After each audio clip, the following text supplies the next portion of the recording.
For decades, there was one place on Earth the United States military considered structurally safe, not just defended, beyond reach.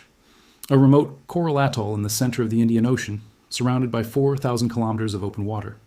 A base so far from Iran that no war planner in Washington ever seriously modeled what a strike against it would look like.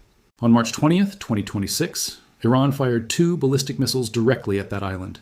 The missiles did not reach their target. One broke apart mid-flight. The second was destroyed by a U.S. Navy SM-3 interceptor in the final seconds of its approach. 0 damage, 0 casualties, base fully operational.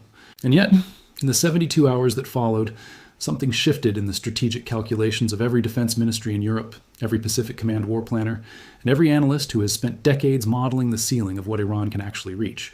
Because the real story is not what those missiles hit. It is what they proved is now within range. Historical reference, plus military data, plus strategic location. Diego Garcia is not a military installation in the conventional sense.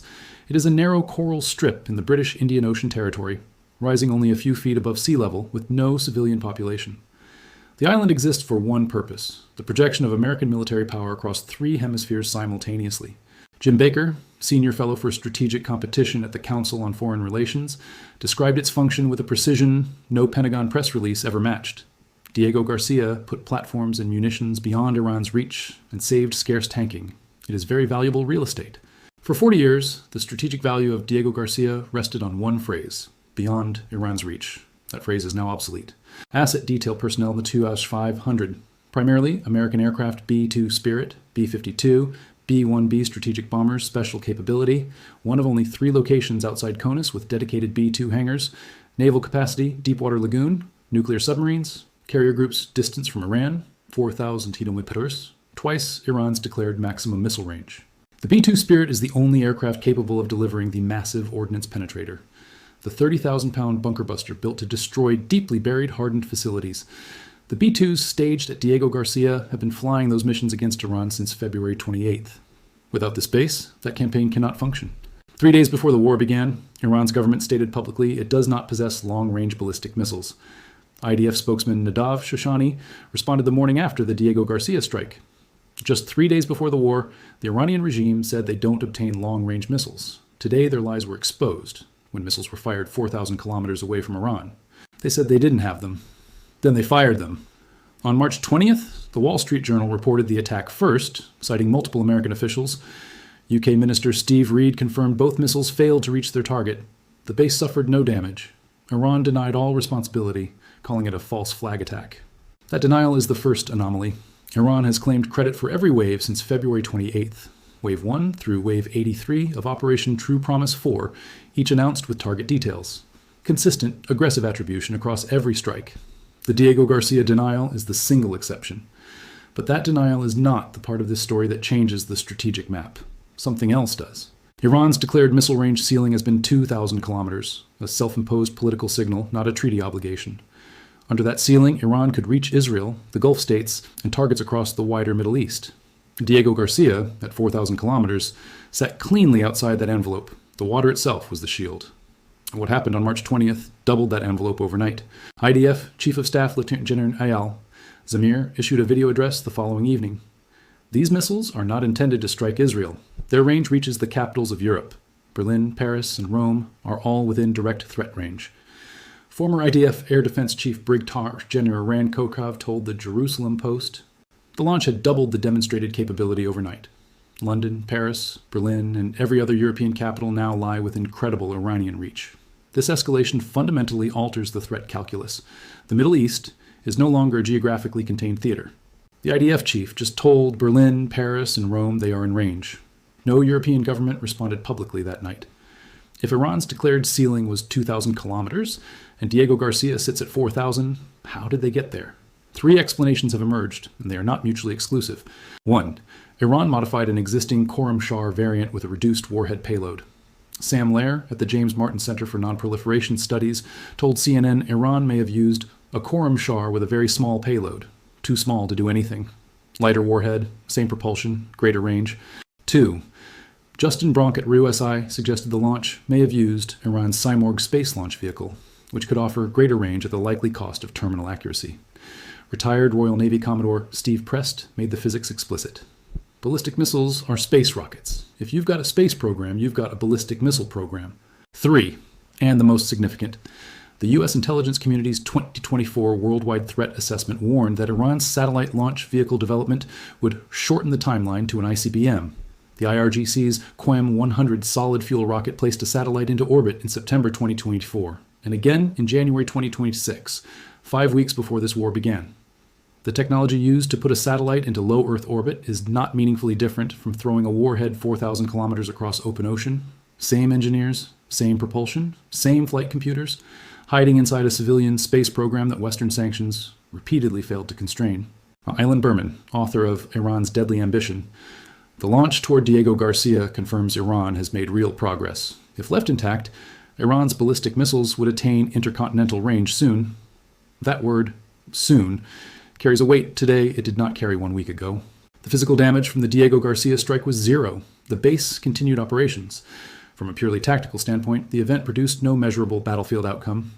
But military events are not always measured in tactical outcomes. Sometimes they are measured in what they force the other side to plan for.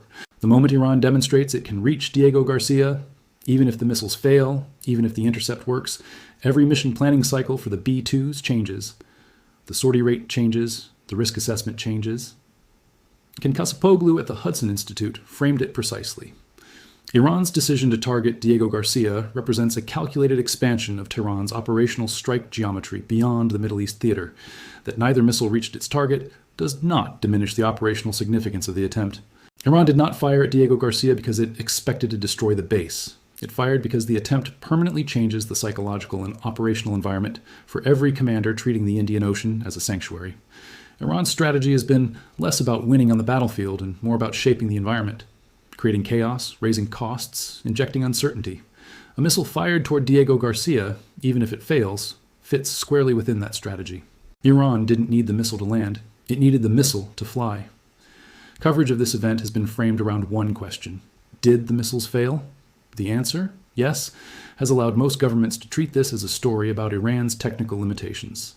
The base is fine. The war continues. That framing misses the mechanism entirely. For Iran, the Diego Garcia strike demonstrated a capability developed for years through its space program, a program the IRGC controls and that no existing arms control framework covers. For the United States, the 2015 nuclear deal that might have addressed this was abandoned in 2018. The negotiations underway in February 2026 were interrupted by Operation Epic Fury. There is no treaty. There is no verification mechanism. For Europe, Germany, France, Italy, Spain, and the UK have each declined to contribute military forces to the Iran coalition, reasoning articulated around legal constraints and democratic process. Those reasons have not changed, but the strategic context has. European capitals told Washington this was not their war. IDF Chief Zamir told those same capitals that Iranian missiles now reach them directly.